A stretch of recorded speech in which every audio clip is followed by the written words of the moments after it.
Loyauté, réserve, obéissance hiérarchique, neutralité. Des notions assez complexes que l'on assimile généralement à la fonction publique. Mais trouver une définition claire avec des applications précises s'avère bien vite délicat. Mythe ou réalité, tous les personnels de l'établissement sont-ils concernés? Ça sera l'enquête du jour.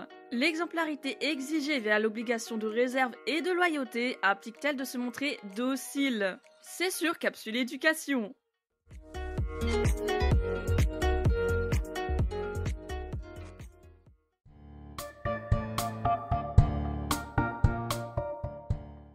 Le devoir de réserve est brandi à toutes les sauces, les différentes hiérarchies aiment à citer le devoir de loyauté, l'expression obéissance hiérarchique se murmure ici et là, mais impossible de s'entendre sur la définition de ces bien grands mots. Alors ce sujet délicat mérite bien son interlude vocabulaire pour définir chaque notion. À commencer par le simple mot réserve. L'ami Larousse donne pas mal de définitions, dont ces deux-là. Soit une limite ou une restriction apportée à un jugement ou à un accord, soit de la prudence et de la discrétion dans le comportement d'un individu. Que dit-on à loyauté? On se parle du caractère honnête d'un individu, vu comme une qualité. Si ça l'aide pas trop, j'y rajoute le mot loyal, c'est-à-dire à un individu qui obéit aux lois de l'honneur, de la probité, de la droiture.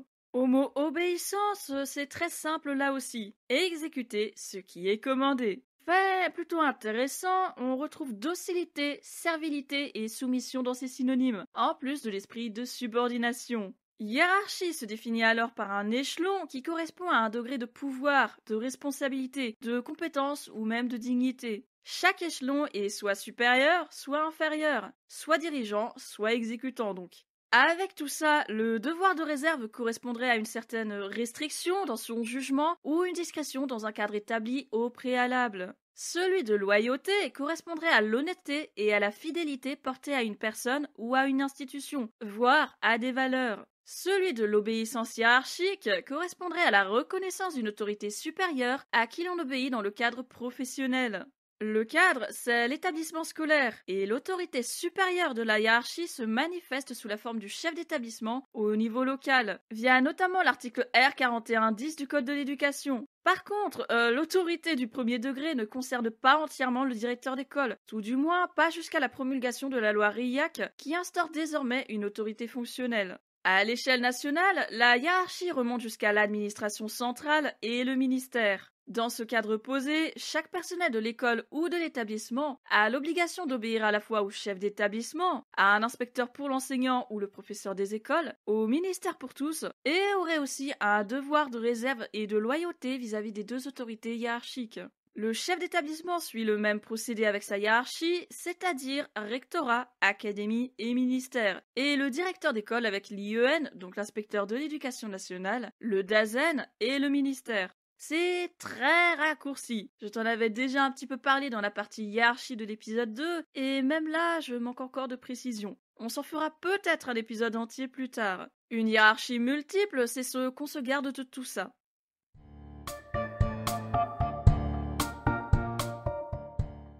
C'est sympa de papoter autour d'une définition, mais on va se parler application, et surtout briser les mythes autour de ces notions.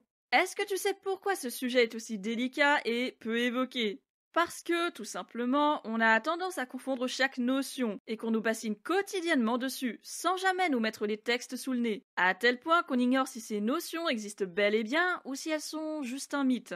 Dans les textes et les lois, le devoir de réserve concerne les agents de l'État, et les définitions sont vraiment uniques à chaque site gouvernemental. Sur celui de la fonction publique, il est par exemple question de principe de neutralité qui interdit d'instrumentaliser sa fonction en faveur d'une propagande quelconque. On notera que c'est une obligation qui s'apprécie selon la jurisprudence, donc c'est un juge administratif qui décide si oui ou non le devoir de réserve a été cassé. Voilà d'ailleurs les critères pris en compte. C'est en fonction de la place du fonctionnaire dans la hiérarchie, les circonstances dans lesquelles il s'est exprimé et les modalités et formes de cette expression.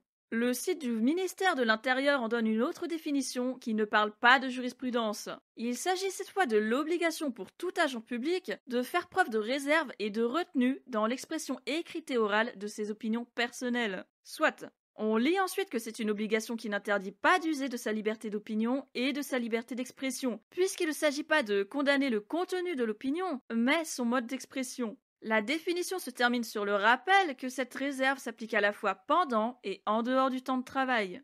La suite s'annonce plus délicate. Cette obligation s'adresse plus particulièrement aux hauts fonctionnaires et aux fonctionnaires d'autorité, puisque ces derniers représentent l'État. Dans le N, on peut se dire que les chefs d'établissement, les personnels de direction et les inspecteurs se doivent d'observer scrupuleusement ce premier devoir. Peut-être plus que les enseignants, les CPE ou les autres fonctionnaires de l'établissement. C'est en tout cas ce qui semble émaner des textes accessibles. J'ajoute que ce devoir de réserve demande de ne pas porter atteinte à la considération du service public par les usagers, donc que chacun respecte le service public d'éducation. Aïe, ouais. Dernier détail, et c'est là que ça devient croustillant, le site de la fonction publique, qui est bien un site officiel on le rappelle, parle d'une obligation de réserve dans son avant-dernière section, mais quand on file sur Légifrance pour trouver un article de loi correspondant, on ne trouve nulle part une mention explicite de l'obligation de réserve. Et le devoir de loyauté alors? Écoute, ils sont bien sympas de nous parler de loyauté dans les formations et les concours, ils sont bien gentils d'en parler dans les réunions, mais encore une fois, aucune mention n'en est faite dans les textes officiels, dans les lois. Pourtant, le site de la fonction publique inscrit explicitement la loyauté dans son paragraphe sur l'obligation d'obéissance hiérarchique. Et là, le drame! La loi de 1983, qui porte sur les droits et les devoirs des fonctionnaires, ne parle pas une seule fois de devoir de loyauté, ou de loyauté tout court d'ailleurs. Mettons-nous donc bien d'accord. Même dans le Code de l'éducation, je ne trouve absolument rien, ni dans le devoir de loyauté, ni dans le devoir de réserve. Tu m'expliques? C'est tout bête, encore une fois.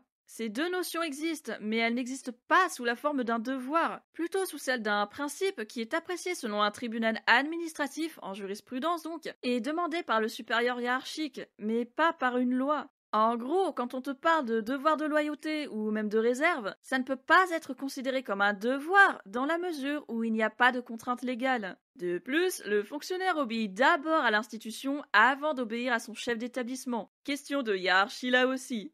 Évidemment, dans la réalité, même s'il n'existe pas sur papier, ce devoir de loyauté est pratiqué dans les établissements scolaires via notamment les personnels de direction ou les personnels de l'établissement vers le ministère et ses nombreuses instances. Je sais que certains contrats de travail ont même des clauses spécifiques au devoir de réserve ou de loyauté, mais si c'est courant, je ne saurais pas te dire. Alors voilà, bien que non inscrite dans un texte de loi, la loyauté tout autant que la réserve est fréquemment exigée. Il suffit de voir combien de fois on peut en entendre parler dans les INSPE et les préparations aux différents concours. Et l'ordre émane bien du ministère. Ah, mais attends, tout n'est pas perdu, semblerait-il. L'obligation d'obéissance hiérarchique, pour le coup, elle existe pour de vrai. Et c'est bien inscrit dans l'article 28 de la loi de 1983 sur les fonctionnaires. Pour te paraphraser un peu, dans le cadre de ses activités, le fonctionnaire doit bien effectuer les tâches qui lui sont confiées, normal, hein, mais aussi se conformer aux instructions de son supérieur hiérarchique. Sauf si, attention, sauf si l'ordre donné est illégal ou risque de nuire gravement à l'intérêt public ou à la santé de l'agent. Voilà, c'est tout. Le refus d'obéissance hiérarchique s'apparenterait alors à une faute professionnelle, mais ça, ce n'est pas explicité noir sur blanc dans la loi. À la question du droit de grève et s'il s'applique au devoir de réserve, de loyauté ou d'obéissance hiérarchique pendant qu'on y est, je me contenterai de te rappeler que tout salarié peut faire grève, puisque c'est un droit fondamental et constitutionnel, y compris dans la fonction publique, y compris dans l'enseignement privé. Pour en savoir plus, je te propose bien de passer par l'épisode 12 qui se spécialisait justement dans les grèves de l'éducation nationale. Bon, quand même, il y a certaines conditions à respecter. Par exemple pour les professeurs des écoles ou les personnels de direction. Mais malgré tout ça, oui, la grève est bien un droit que l'on peut exercer. Donc on peut manifester, de même qu'on peut absolument se syndiquer. Ce n'est pas une question, c'est un droit, non d'une belette. Là où il faut se montrer prudent, c'est quand on vire sur l'insulte ou l'atteinte au service public. Mais là c'est autre chose et c'est plutôt sensible.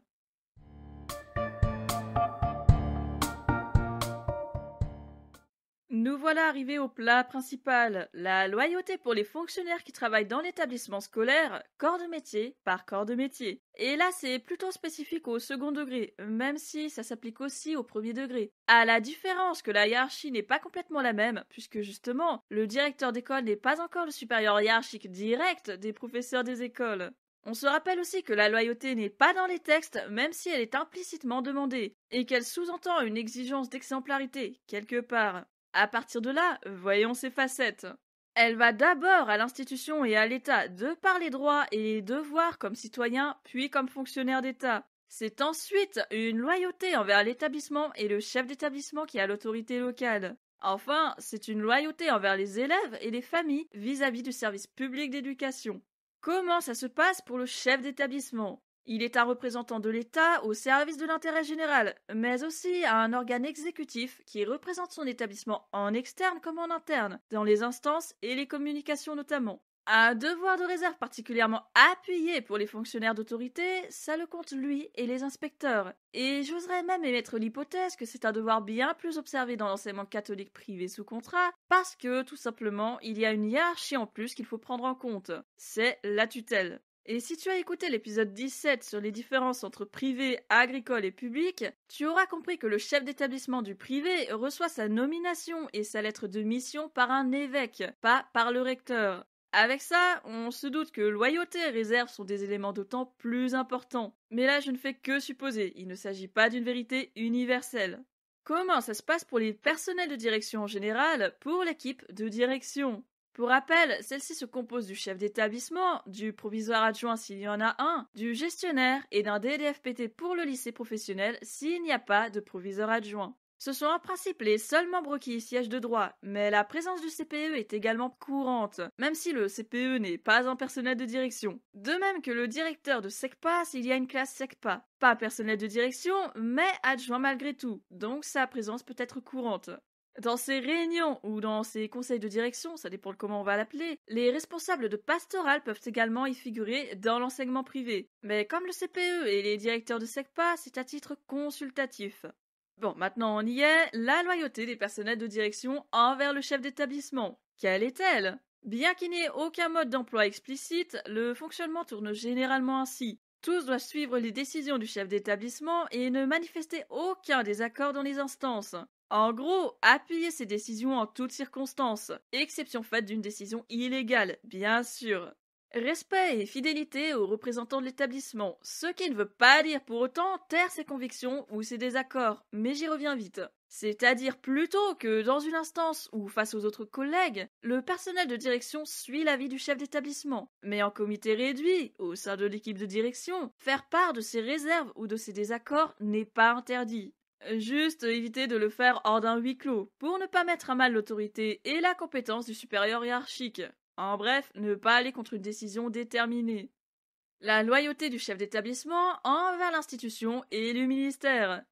Déjà, détail qui a son importance, les personnels de direction, dont le chef d'établissement forcément, sont évalués sur les résultats de leur établissement, sur celui des ressources humaines et de la loyauté, entre autres. S'ils suivent les mouvances et les réformes, s'ils appliquent à la lettre les innovations ou toute autre demande du ministère, c'est une évaluation positive. Et oui, ça compte pour l'avancement, pour les mutations et pour les perspectives d'évolution.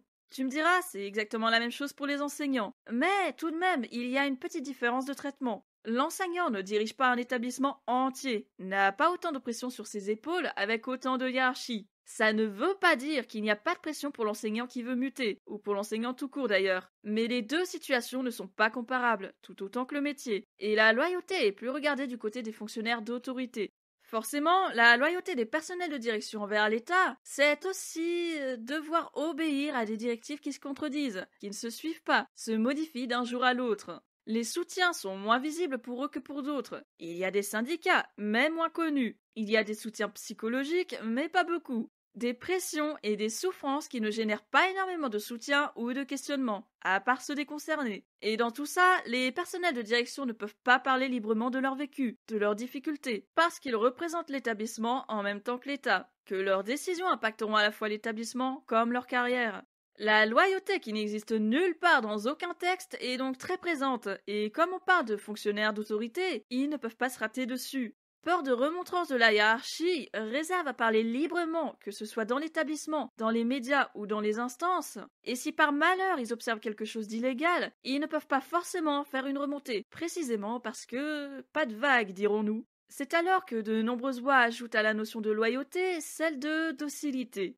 La loyauté des enseignants, comment se manifeste-t-elle? Enseignants, personnel administratif, fonctionnaires des établissements, toutes ces personnes ont une obligation de réserve et par extension de loyauté, même si, encore une fois, la loyauté n'est pas une contrainte légale. Ceci dit, on apprend à nos fonctionnaires qu'ils doivent cette loyauté à leur hiérarchie, ce depuis les préparations au concours. C'est ainsi que le mythe s'est répandu dans les INSPE, notamment, mais pas que. Le pas de vague s'appliquera aussi aux enseignants qui sont témoins ou victimes d'un système défaillant qui ne les protège pas, ne les écoute pas. Des élèves intouchables, des parents procéduriers, des hiérarchies toutes puissantes et des soutiens qui manquent affreusement. Ce n'est certes pas une majorité, mais voilà, on ne peut pas nier que nombre de situations que je te décris là maintenant tout de suite sont vécues quotidiennement. Et surtout que les professionnels qui osent en parler publiquement voient des conséquences presque immédiates à leurs paroles. Suspension, mise à pied, inspection soudaine, avis défavorable sur une prochaine mutation, menaces implicites ou explicites, tout ça pour une loyauté qui n'existe pas légalement. L'idée aussi que seuls les enseignants doivent observer ces fameux devoirs de loyauté et de réserve, mais pas les personnels de direction. Alors que c'est quand même un peu la même chose, avec des degrés d'intensité différents. Le devoir de loyauté, ça on commence à le connaître, mais le devoir de réserve, peut-être bien qu'on le demande davantage aux enseignants. Et comme les notions ont tendance à se confondre, je t'en parle un peu. Pas de mystère, les collègues enseignants sont dans une dynamique de transmission de connaissances auprès des élèves et des futurs citoyens. S'ajoute alors au pédagogique la notion d'idéologique. Dans la transmission de connaissances, aucun avis idéologique, aucune opinion idéologique, rien de tout ça ne doit transparaître. Et c'est pas moi qui le dis, c'est la loi de 1983, celle des fonctionnaires. Dans l'exercice de leurs fonctions, les enseignants ne peuvent pas exercer d'influence idéologique sur leurs élèves. En exemple et sans caricaturer. Enseigner la politique, oui, mais ne pas dire pour qui l'on va voter au présidentiel, parce que ça peut influencer l'élève dans ses choix. Enseigner les rotations de la Terre autour du Soleil et les avancées entre religion et science dans ce domaine. Oui, mais ne pas dire que l'on croit que la Terre est plate parce que c'est une croyance personnelle et aussi une théorie dite complotiste. Et ce que je te dis là est autant valable pour les enseignants que pour les autres fonctionnaires. On est bien d'accord. Se garder de partager ses opinions et convictions personnelles dans le cadre de ses fonctions, encore plus avec un public influençable. Voilà ce que c'est. En gros, pas d'idéologie et ne pas engager l'éducation nationale dans une prise de position pendant son service, en plus de la loyauté et du pas de vague. Et c'est bien difficile de se situer sur où est la liberté d'expression et où est la liberté d'opinion, entre les paroles des uns et celles des autres. Trouver la justesse s'avère vraiment délicat. Il y a là-dedans la peur d'être bridé dans ses droits et dans ses libertés. Pourtant, la loi de 1983 le rappelle bien, ces deux droits sont garantis pour tout fonctionnaire, liberté d'expression et liberté d'opinion. Ça veut dire exprimer ses opinions et ses convictions, manifester pour des grèves, signer des pétitions ou des tribunes, mais pas dans l'établissement scolaire. Sur la question du droit de réserve, les enseignants seraient plus attendus dessus que sur le devoir de loyauté, alors que pour les personnels de direction, ça serait le contraire. Mais là, c'est sans doute subjectif, alors on va passer à la suite. La loyauté pour les CPE, comment que c'est? Je te parlerai bien de la vie scolaire plus largement, mais les AED, les AP, les APS et les AESH ne sont pas des fonctionnaires. On s'en doute, les devoirs d'obligation hiérarchique, de réserve et de loyauté s'appliquent pour eux aussi parce que c'est dans la pratique courante. Pas de vague s'applique aussi à eux, mais ils ne dépendent pas de la fonction publique. Ils sont agents non titulaires de l'État. Ce qui s'applique aux autres s'applique finalement à eux, d'accord. Les CPE, en revanche, c'est une autre paire de manches. C'est-à-dire que leur place est délicate. Je t'en avais un peu parlé dans l'épisode 15, c'était le CPE et le dynamisme qu'il apportait dans l'établissement. On se disait que malgré la circulaire de mission, leur place dans les différentes équipes et dans les instances manquait de clarté. Inscrit comme conseiller technique du chef d'établissement, assimilé à l'équipe de direction élargie, pas chef de service parce que la vie scolaire est une équipe et pas un service, et pourtant l'obligation de loyauté consiste principalement à leur demander de suivre les décisions du chef d'établissement, comme s'ils étaient personnel de direction. Le CPE doit bien soutenir et appuyer son supérieur hiérarchique, notamment lors des votes dans les instances. C'est vraiment quelque chose qui est ancré dans la formation des CPE, la notion d'obligation de loyauté, bien plus que celle de réserve ou d'obéissance hiérarchique. Dans les préparations au concours, dans les INSPE ou les ISPEC, dans les ouvrages officiels, la loyauté est décrite comme une obligation, un dû au chef d'établissement. On apprend alors aux futurs CPE à suivre systématiquement les prises de décision du chef, y compris s'il y a un désaccord. On leur dit dans les cours et dans les jurys d'examen qu'ils doivent voter comme le chef. Forcément, dans la réalité, ça finit par bloquer, parce que le CPE est loyal à l'institution, loyal au service public d'éducation, mais surtout loyal aux élèves, dont le bien-être et la réussite sont ses premières missions. Concernant le chef d'établissement, le CPE n'est que son conseiller technique, il n'appartient pas à la direction. Alors comment articuler le principe de loyauté, et donc d'appui à toute décision, alors qu'on lui demande dans le même temps de conseiller, donc d'avoir une vision complémentaire à celle du chef? Comment concilier bien-être des élèves, bien-être des enseignants et loyauté au chef d'établissement, puisqu'en général, les trois entrent en collision parce que les demandes et les contraintes ne sont pas les mêmes. Le devoir de réserve qui s'applique aux enseignants s'applique aussi aux CPE, et évidemment. C'est-à-dire que les CPE gardent leur liberté d'expression et d'opinion, mais qu'ils ne peuvent pas associer une quelconque idéologie à leurs échanges avec les élèves, comme les enseignants. Exemple, lorsqu'une élève confie qu'elle souhaite avorter, lui présenter les différentes options pour qu'elle choisisse en toute conscience, oui, d'accord. Mais lui dire qu'en tant que croyant, on refuse le droit à l'avortement et on ne la soutiendra pas dans ses démarches, c'est non. Quand un parent d'élève se plaint d'un enseignant auprès du CPE, lui proposer un rendez-vous ou creuser le problème pour trouver une solution, oui. Mais casser du sucre sur le dos de l'enseignant et juger de sa compétence devant un parent d'élève, non, pareil. Devoir de réserve et respect aussi pour le coup. Et dans tous les cas, pas de vague pour le CPE aussi, malgré les situations ingérables qui sévissent entre les murs.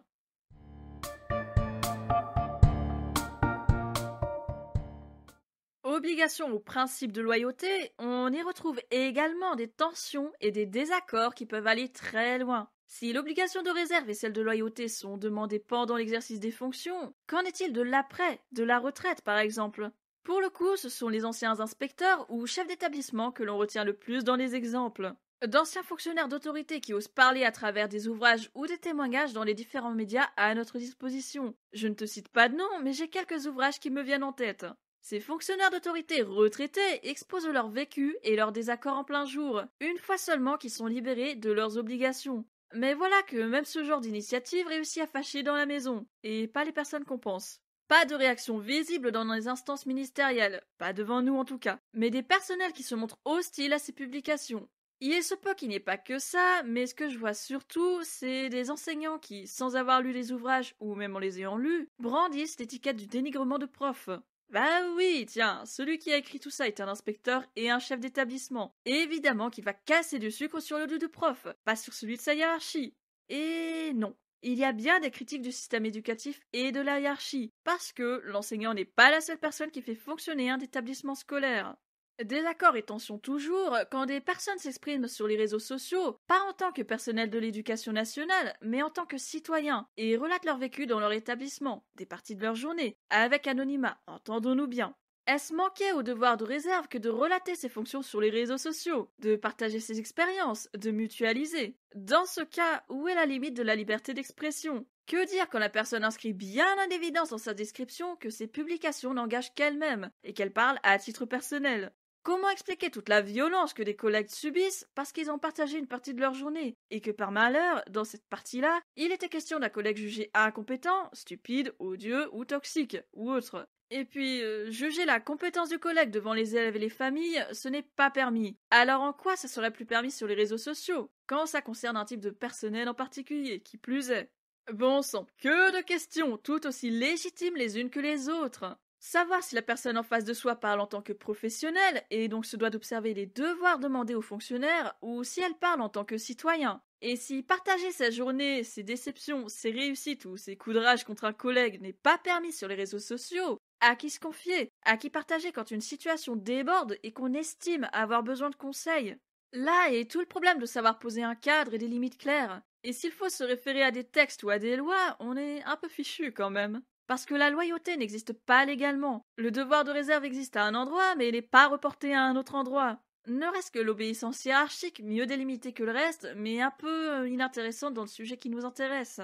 Des tensions, parce que pour dénoncer un dysfonctionnement ou un abus, une justice observée ou vécue, comment se faire entendre si le principe de loyauté impose de se taire, d'être docile? Vers qui se tourner si pas vers le chef d'établissement, qui est le garant de la sécurité de son établissement au passage? Comment se protéger? Comment protéger les autres? Je te parle de docilité depuis tout à l'heure, du fait qu'on en arrive à confondre loyauté avec docilité, parce que ce principe manque tellement de clarté qu'il peut devenir destructeur à terme. Il suffit de regarder le pas de vague pour comprendre.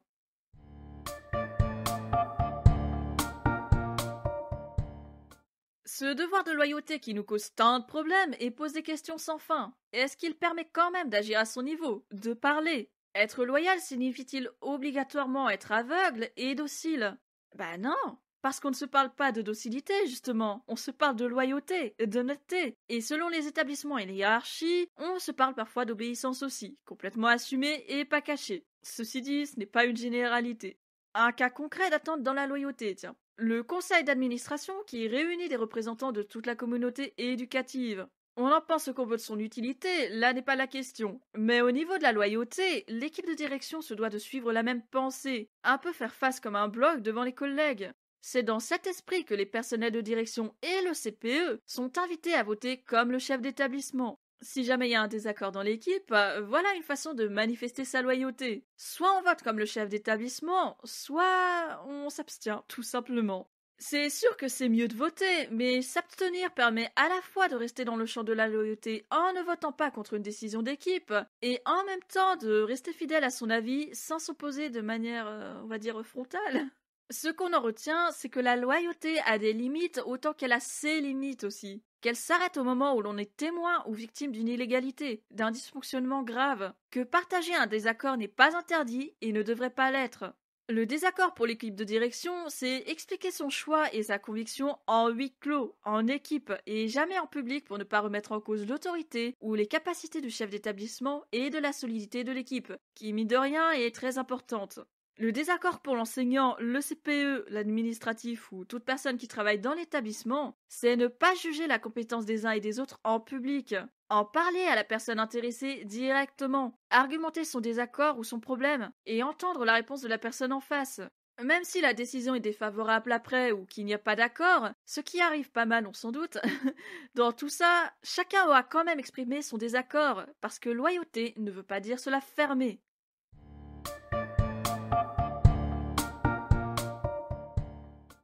J'en ai beaucoup entendu parler avec les réformes qui se succèdent depuis un moment, des collègues qui s'insurgent contre les personnels de direction parce que ceux-ci ne protestent pas contre ce qui est demandé, y compris quand les directives sont contradictoires. Je te dirais que c'est plus complexe que ça pour les raisons évoquées précédemment, qu'il est toujours plus simple de prétendre que l'on suit une démarche plutôt que de s'élever contre, par peur de remontrance, par manque de conviction, ça arrive aussi, ou d'autres raisons que je ne peux vraiment pas juger honnêtement.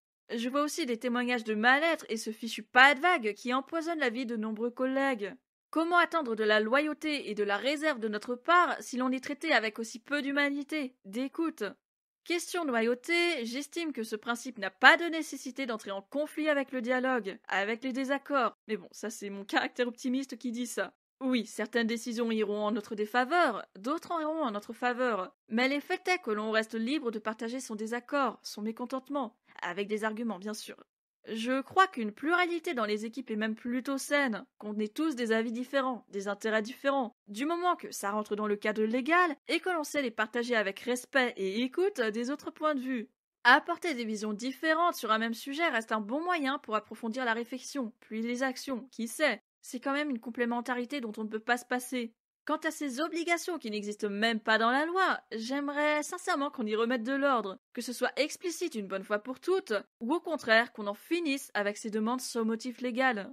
Ne nous croirait-on pas capables d'agir en professionnels? C'est en tout cas ce que ces exigences laissent à penser.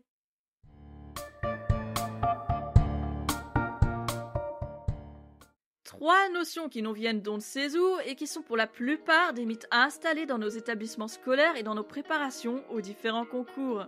Loyauté, réserve, obéissance hiérarchique, des définitions qu'on ne peut que confondre puisqu'aucun texte n'est en mesure de préciser clairement les attendus. Malheureusement, on y ajoute aussi souvent le mot docilité à ce tableau. Et moi j'ai bien envie de te demander ça. En partant du constat que la loyauté est un pouvoir, mine de rien, faudrait-il rendre cette notion d'obligation de loyauté officielle et l'inscrire dans la loi pour dissiper tous les doutes? Allez, vendredi prochain sur Capsule Éducation, même horaire, même endroit. Retour sur la vie scolaire pour tenter de percer le mystère du statut précaire autour des AED. Et franchement, ça met pas tout le monde d'accord. Porte-toi bien et ne baisse pas les bras, surtout.